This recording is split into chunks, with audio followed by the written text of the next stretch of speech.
situation where you find that they look like the same. Not necessarily tribal or regional. But I have said that.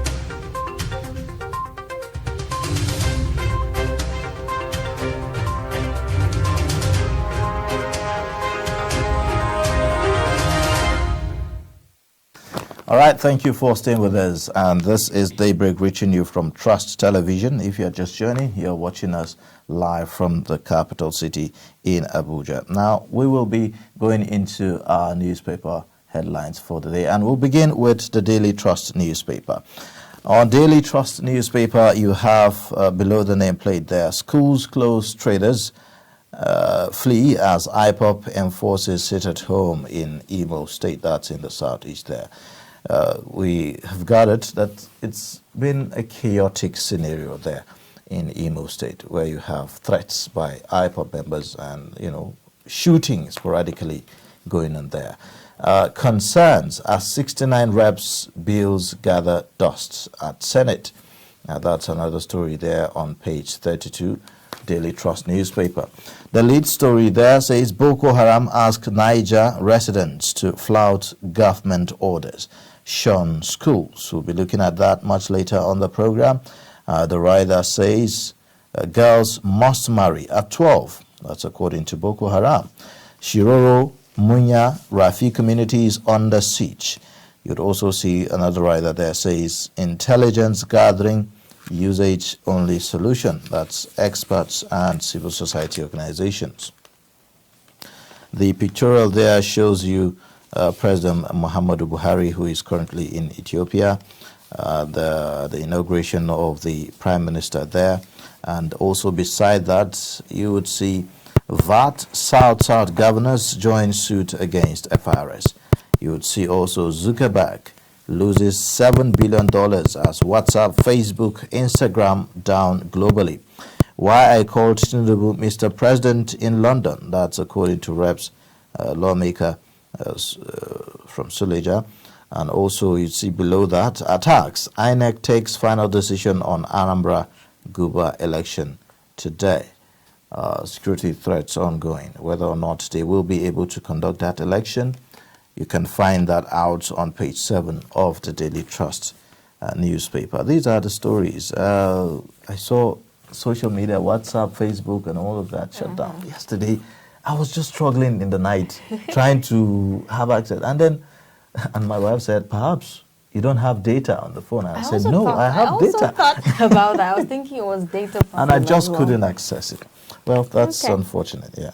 So let's move on to the next paper for today, looking at the Nigerian Tribune. We have up there, ex-Oyo local government chairman lose Ganishi suit against government. We also have foreign portfolio investments rise by 63%. South governors back Wike on VAT legal battle, ready to join suit.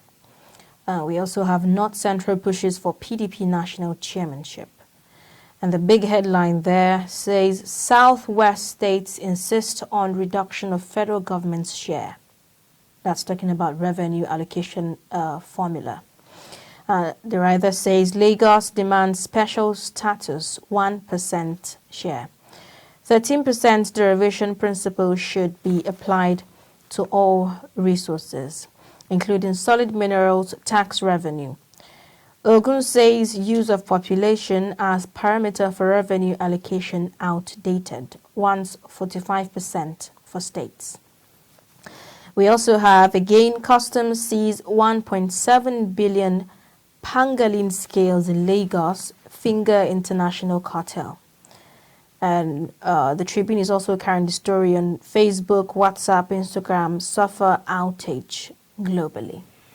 These are the stories on the Nigerian Tribune. All right, let's have a look at the Sun newspaper as well. And you would have below the nameplate on the Sun newspaper, sit at home, shooting in Imo hoodlums on the rampage in Aba. You'd see the writer says miscreants chase away pupils from school, force shop owners to close. You'd see also below there, the Sun Award well-respected, Marwa Ibrahim are saying. And then the lead story says, finally, UK blacklists Nigeria's COVID-19 vaccine certificates. Rider says recognizes over 50 countries. So what's the point here? Our vaccine certificate not legitimate? I mean, that's a big question. That's a big question, really, to ask there. You'd see also below the pictorial, Supreme Court reserves judgment on Executive Order 10. The rider says to rule on financial autonomy for state legislature judiciary. Hopefully, we'll see a positive ruling on that. VAT, South governors back Rivers to join suit at Supreme Court. You'd find that on page 27 with a rider. OK joint security call for review of unfair aspects of PIA. Also beside that, respite as resident doctors suspend nationwide strike after 63 days. Resume work tomorrow. Ndubisi Kanu's burial activities begin tomorrow. You would find that on page 7, and on the very bottom you see fiscal federalism. Lagos demands 1% in revenue allocation formula. That's also on page 7 of the Daily Sun newspaper. Okay, let's move on to the Punch. Right at the top, we have Nigerian Airlines, others to lose 1.4 trillion. Poor COVID-19 vaccination slows recovery. We also have Nigeria service debt with 1.4 trillion first half 2021. That's according to the DMO. We also have billions of dollars lost as Facebook shuts out 2.9 billion subscribers. Quite a number. Nigerians used 1.74 billion litres of petrol in August. That's PPPRA. And the big headline says tension rises in southeast. Military begins operation against killings, others. And the rider says military police show of force creates confusion in Imo, offices, markets, others shot. Army launches exercise Golden Dawn in Anambra against IPOP, cultists, others. We also have Southeast governors, other leaders meet in Enugu today to revive Ebubeagu. And below there we have strike suspended for salary payment on IPPIS. No work, no pay, unresolved. That's according to the National Association of Resident Doctors. All right, let's take a look at The Guardian this morning. The lead story on The Guardian says VAT, South governors to face FG, North as Supreme Court. You'd also see the riders there saying Braced Commission approves regional security outfit, 6 reviews of PIA. Lagos demands special status, 1% in revenue allocation formula. Southern governors, resolution on joining VAT suit welcome development, says Pandev. South governors, leaders meet in Enugu today over insecurity. And then also beside the pictorial at the very top, welfare training, ICT gap resonate at World Teachers Day. Interestingly, just like we started saying, you would see also below that, at least resident doctors, at last, beg your pardon, resident doctors suspend strike, give FG 6 weeks to act. Beside that, Buhari urges peace, stability as Ethiopian Prime Minister begins second term. ITO Shell Bika over OML 29 sale. WhatsApp, Instagram, Facebook suffer outage for hours. These are the same stories that we saw earlier on the other papers. That's that on The Guardian for today. Okay, let's take the Nation newspaper before we discussed some of the stories on the dailies. We have Al-Makura to run for APC chairman. Oh, wow. Buhari calls for peaceful Ethiopia. And we have South states join Rivers in VAT battle. Why we ended 2-month strike by resident doctors. And the big headline there says zoning ripples widen in PDP over party chair. And the rider says North-South scheme ahead of NEC. We are strong enough to withstand any storm. And below we have 2 suspected kidnappers arrested at ransom collection point. So these are All some of right. the stories in the Like we nation. told you, we have Ben Shemang, Director, Voice of Nigeria, in the studio to review some of the headlines. So we'll go over the lead stories on all the dailies today. Good morning. Good morning, Ayuba. Good morning, Daily Trust. Welcome Zainab, to the morning. show. Welcome to have you around. Thank you. All right, let's begin with the Daily Trust newspaper. The first story we saw as the lead story there was Boko Haram asked Niger residents to flout government orders, shun schools. One will say, well, the audacity is becoming more and more, and this time around in the north central region of the country. We knew this in the northeast. Now it's moving. Absolutely. And recall that there was a time you had this camp dominated by Ansaru that time, and then governor decided to evacuate all of them. Some people were saying it was dehumanizing, but again he said it was a plan that you would see the consequences in future, and the future has come. And this is what we are seeing. If Boko Haram has infiltrated and come to the center of Nigeria, and see the Federal Capital Territory. This is a contiguous state to the Federal Capital Territory. It shows that it's wrong somewhere in terms of security, networking, intelligence gathering, and all that stuff. We expect that in military circle, there's what we call dominating the environment. They are supposed to detect what happens. They are supposed to be the aggressors. They are supposed to take the war to wherever enclave the weaklings are. People like Boko Haram, terrorists like Boko Haram, they are supposed to be taken down the pitch down there, not detecting what people should do. People should not go to school. It's wonderful. Don't obey government. It's wonderful. It also tells you something about service delivery. If therefore Boko Haram is doing all of this and the people begin to obey, one, probably because they could be killed or their children or loved ones kidnapped, ransom has to be paid, of course they will have to obey. But if in the end Boko Haram is actually giving them some of these things, goodies of life, Nigeria should be careful of what is called Stockholm Syndrome. When indeed the enemy that you see that is grabbing and holding on to victims, and the victims begin to love the kidnappers, that is when you have some elements of Stockholm Syndrome. So Nigeria should be careful when indeed government is not giving what they ought to have given the people. And how do you do all of this?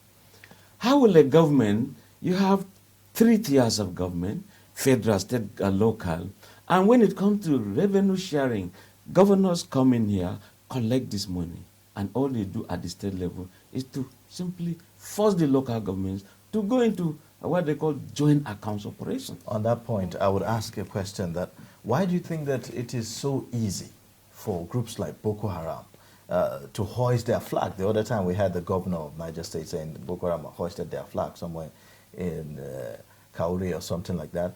And then now we are hearing that they are even giving orders to residents in those communities to, shun government and forcing them to marry their daughters at a certain age and all of that. Why is it so easy to do that?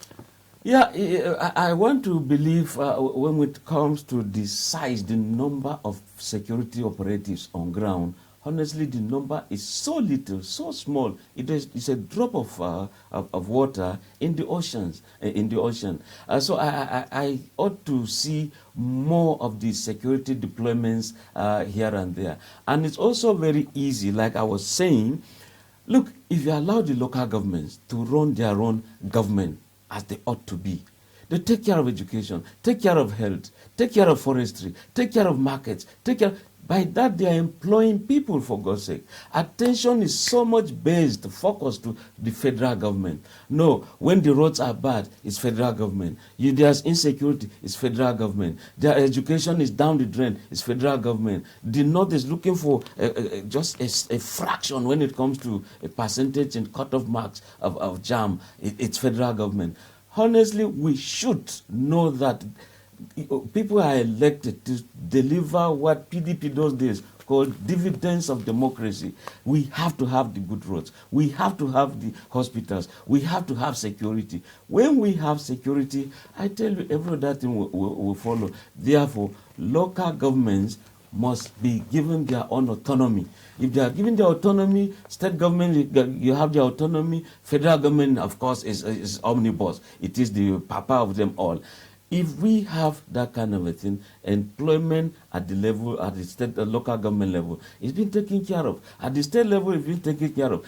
If there are some other people going to the federal, and in doing so, I tell you that Boko Haram is thriving because there is a vacuum, and that vacuum is occupied by unemployed people. The sea of unemployed people around. See how many graduates have been churned out year in, year out, either in primary school, either in secondary school, polytechnics, universities, colleges of education. They all are palpable, they are discernible, you can feel them, you can touch them. Therefore, the heartbeat of Nigeria is actually being controlled by those people. They are what I call willing tools. They could be recruits for just anything. And these are people that could be recruited to join the police. They are ready, able, and ready to go to serve this nation. You can join the army. They are ready. Navy, just join, name it.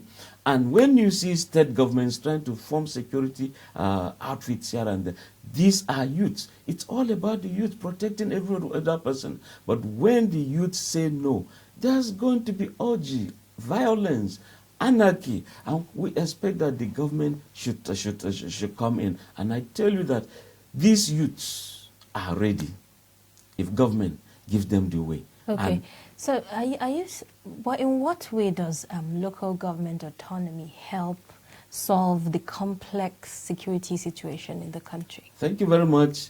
How does it help? You have the money. Of course, you can also recruit some. If you can recruit people to collect market rates, you can as well recruit at the state level and at the local government level what you call community policing. Virtually everyone will know everybody. When there's a visitor in town, they work in concert with the district heads and village heads. And that tells you that in terms of recruitment, they already know that child, the man's child, that man's daughter's, that woman's son or daughter is somebody that could be trusted. And when you look at the level of recruitment or enlistment, usually they say, go back to your district head, go back to your local government. So that tells you there is a stuff, there is something in the local government. So we expect that at the local government, yes, if given this financial autonomy, they should be able to recruit all of that. It's therefore wrong when indeed government is talking of internally generated revenues, they count how much local governments collect from markets, collect from all sorts of businesses, buying of sand, passing here and there. You see, I mean, like Kaduna State, you have Castelia, these are people who block people, where is your driver license, where these things should belong to the local governments. And when the local governments do all of these things, I tell you that the burden at the state level is reduced. And when the local government cannot absorb too many of this sea of unemployment or unemployed, the state governments will take charge. And when the state government cannot take all of that, the federal government will come in. And at all these three levels, I tell you, it's going to work. So right from the grassroots level, and that's why even politically, you want to contest, they begin to say, go back to your wards. Your local government, your card, as a card carrying member of any political party, starts from your ward level. Okay. And so it is good that we begin to give the local governments the status they ought to be. It is a tier of government. Okay. By its own right. It is there in the Constitution, the ground norm of Nigeria. Right. So this brings me to the issue of revenue allocation, as you've just mentioned. Now, the Tribune carries a big headline saying revenue allocation formula. Southwest states insist on reduction of federal government's share. Now, Lagos demands special status, 1% share. Can you wrap our head around that? Yeah, you see, in Nigeria, there's this big divide, north versus south. people begin to see the North as being beggarly. And Zainab, I want to tell you that, you see, Lagos, when it comes to generating internally generated revenue, when you see the statistics from federal inland revenue, Lagos is good, Port Harcourt is good. But again, you begin to look at the federal infrastructure that has been put in place in those places and the kind of businesses. Lagos backs the sea, Port Harcourt backs the sea. And if you're talking of the aviation hub, it is just their business is booming. And so it follows that they will make the money easily compared with Yobe, compared with, probably Benue State. These are landlocked places. So the unfortunate thing is the way and manner in which this is being approached. They see it politically, and therefore the line of divide come to play. But I am concerned about this picture that has been created between this dichotomy you talk about, North and South and all of that, and the perception of the North being beggarly and all of that. Who is responsible for giving that picture? Politicians or the media? And is that a true picture or a perceived picture? Well, you see, Ayuba, when you see debates in the public domain, when they say let there be true federalism, some were even talking of restructuring. And of course, someone up north here, you see that the debate is, no, we are one, we are one. Down south, they're thinking that the North simply depends on the oil down south. And therefore, North is trying to catch up by simply investing so much, searching for oil around the Niger Delta, Niger State, and even Northeast Borno Yobe axis. And so, that being the case, I think that the press, yes, at the point is divided between North South. We can't avoid that.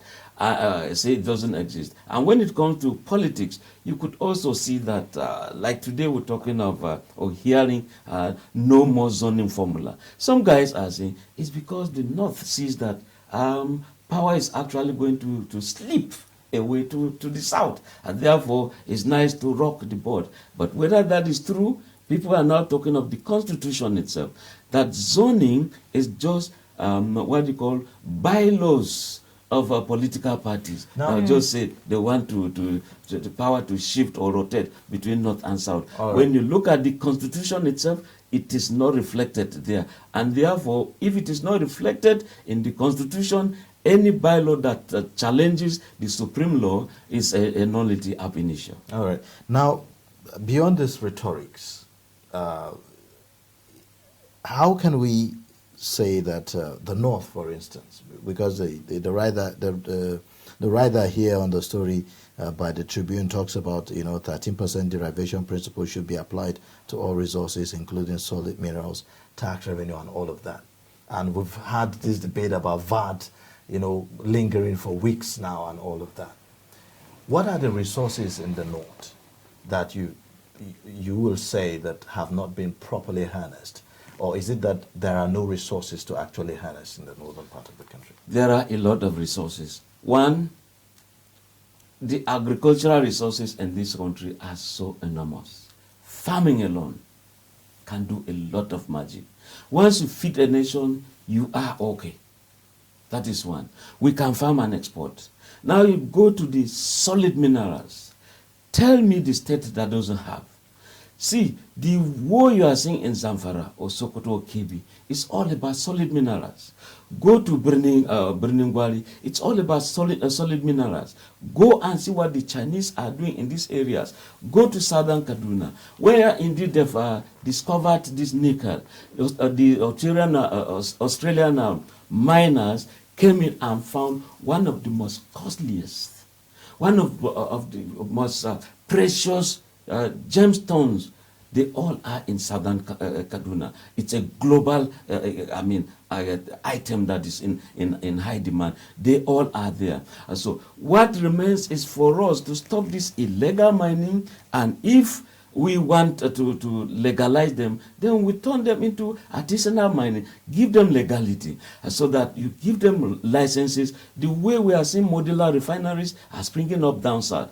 If the big refineries cannot therefore perform optimally, let there be, a state government feels, let us have a small refinery. A local government can do that. Ayuba can join hands with Zainab to have a modular refinery. So when it comes to these solid minerals, is it gold, columbite, just name it, they all are found in the north here. And I want to tell you, look, I'm from Manchok. I'm from southern Kaduna. Go and see the rubber plantation there. It was tested that in the north, rubber can do well in southern Kaduna, in northern Nigeria. So you go there, see what is there. But is the state government promoting all of that? These are things we should be looking out for. They do all sorts of tests and found out that many of these areas, look, in terms of wheat production, we can produce these things and export. You're talking of ginger. When we hear of Kano ginger, it's just there in southern Kaduna. Tell me in Africa where you get ginger more than Kaduna State. It is in Kaduna State. These are minerals that we can tap from. If you look at the value chain, when you have one, to bring this, the drink itself, you have the medicinal aspect of it, you have poultry feed, and many other derivatives from ginger alone.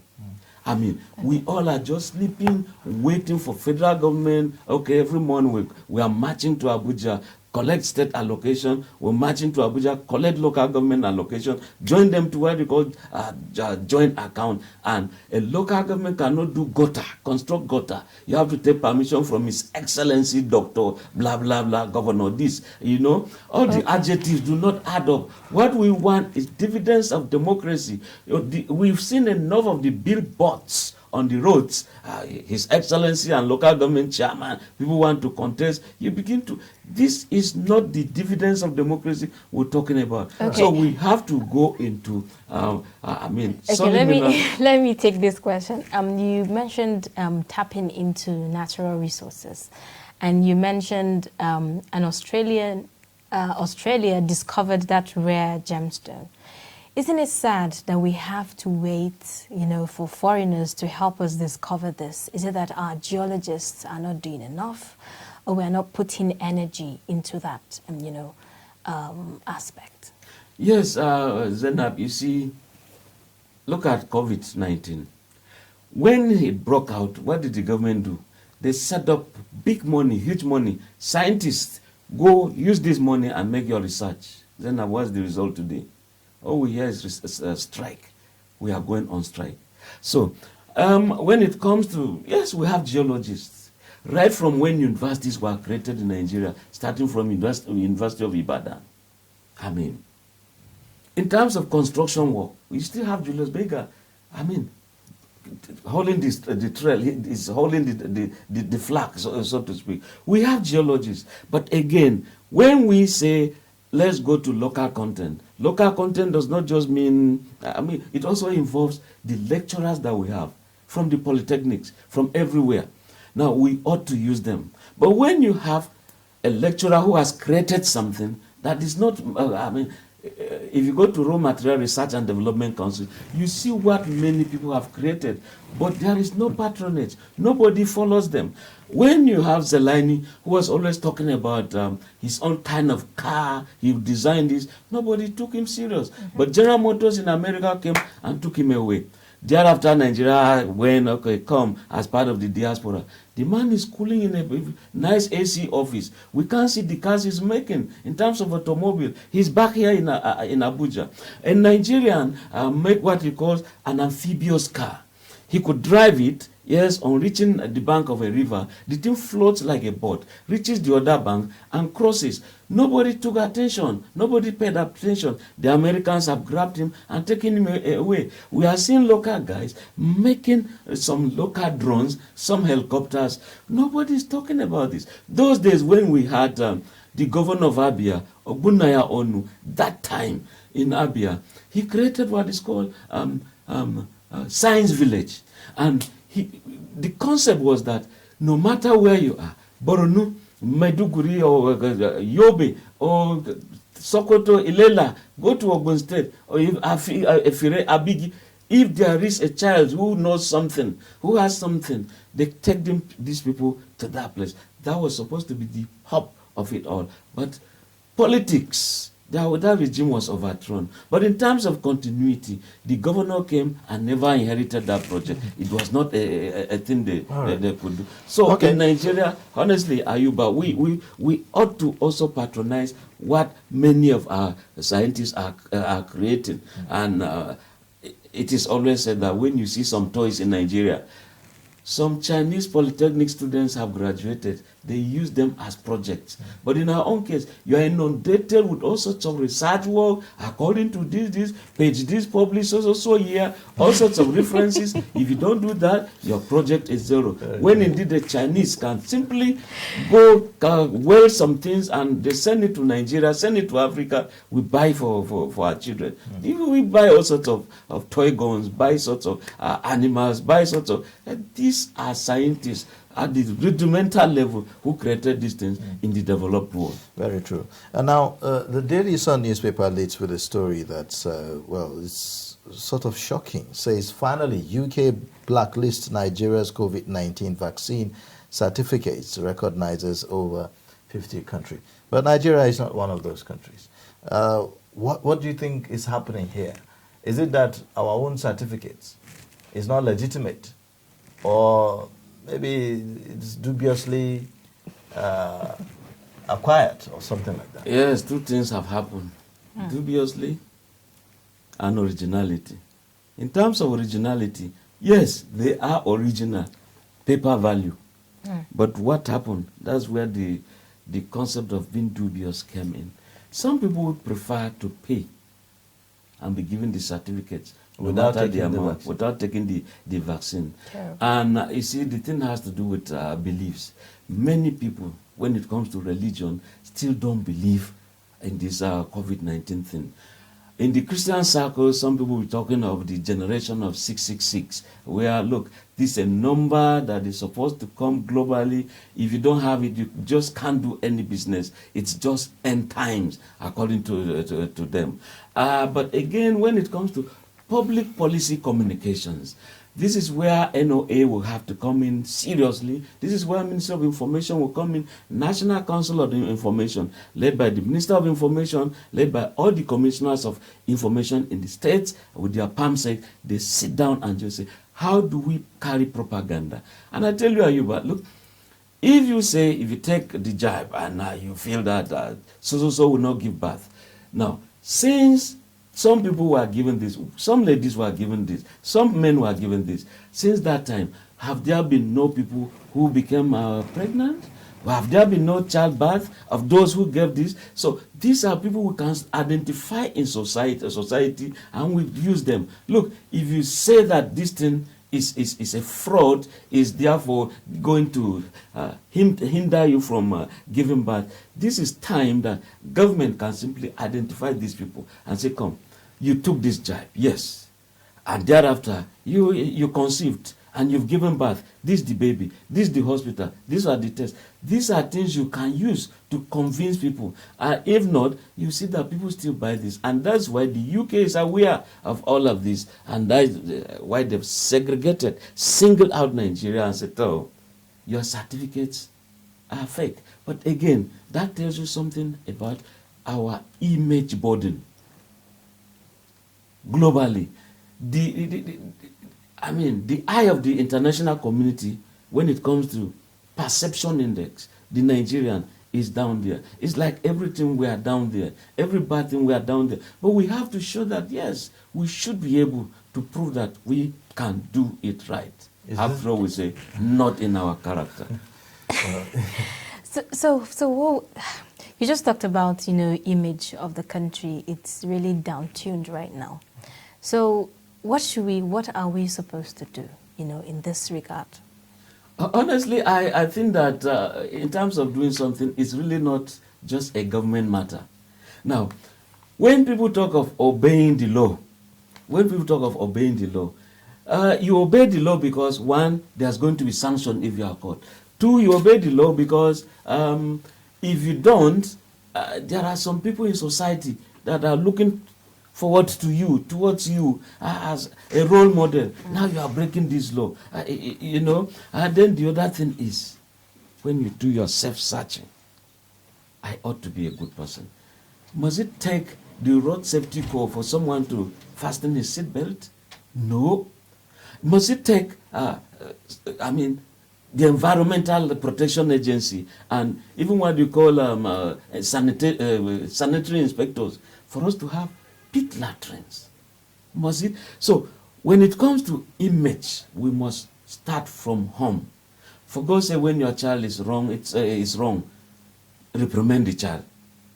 And when, Zainab, you see my child, your neighbor misbehaving, it's your duty to pull the ears. Come. Don't do this. You don't even have to say, I'll tell your dad. No, you're already the mom. Okay. Now, it's easy, you know, to say some of these things, but according to reports, a lot of the people that actually, you know, do this are the elites. They pay their way through getting COVID-19 certificates. Now, in that regard, in a country like Nigeria, how do we tackle this? Yeah, you see, the thing is, we need people who indeed at the airport to check some of these things. And is there no, if you can pick my blood right now and check if I have diabetes or not within 1 minute, is there no equipment that can detect by merely passing through something? It tells you whether you have this or not. If people can detect whether or not such an athlete had taken some performance enhancing drugs, then we should be having some things that could do full scanning. You pass through something and there is an alarm. Green tells you yes, you have no problem. Red tells you no, you didn't do it, and you stop. And if we don't do that, so and this some form of big authentication, isn't it? Exactly. This is there a word called big manism? Everyone feels it. Look at traffic jam. Somebody is coming, blasting the ear. Everybody must give him way. There is a big man to pass. But see the potholes, you know. So all of these things, honestly, it is about our health. If you carry this thing, maybe you're going to see your children abroad who indeed maybe they've given a birth to a new baby. Now they have 3 children. You taking this thing, go deposit on them. You all are trapped because you are positive. It's not the best thing. You test this thing, do it properly, do it legally, and of course your image will be intact. The image of the country will be intact. Business-wise, you'll be intact because once you have this perception. It's a burden that takes a lot of time for you to discard off. So everyone will have to bear his parents' names. It's supposed to be so. Fly a flag that is good. Bear a name that is good. By the way, what's the meaning of your name? And when you come to Nigeria, when you say proudly Niger, we are Nigerians. We should also be able to show that we can launder our own image by ourselves. It doesn't take the Metropolitan Police or CIA, KBG or Mossad to tell us that, look, you guys are bad. Right. No, we should be able to correct our image and put it right. All right. Well, thank you. At this point, we'll have to end the segment. Thank you so much for coming. We've been speaking with Ben Shemang, Director, Voice of Nigeria, newspaper reviewer for today. Thank you for coming on the show. We hope to have you next time. Thank you very much. But in a situation where you find that everything Not necessarily tribal or regional.